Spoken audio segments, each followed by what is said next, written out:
সাগর কি শেখায়? বিনয়ী হতে শেখায়। কারণ সে অনেক শক্তিশালী এবং প্রচুর সম্পদে ভরা।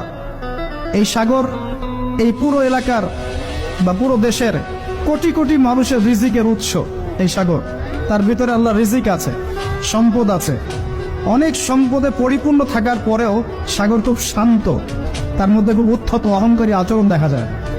ঠিক আল্লাহর জ্ঞানী মানুষরা সমুদ্রের মতো হয়, তাদের ভিতরে অনেক জ্ঞান থাকে, কিন্তু তারপরেও তারা শান্ত থাকে, বিনয়ী থাকে।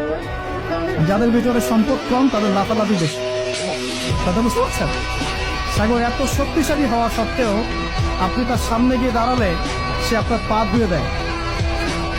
আল্লাহ বিনয়ী মানুষরা এমনই হয়, অনেক শক্তিশালী হওয়া সত্ত্বেও, সম্পদশালী হওয়া সত্ত্বেও তারা আপনার পা ধুয়ে দিবে। অনেক শেখার আছে।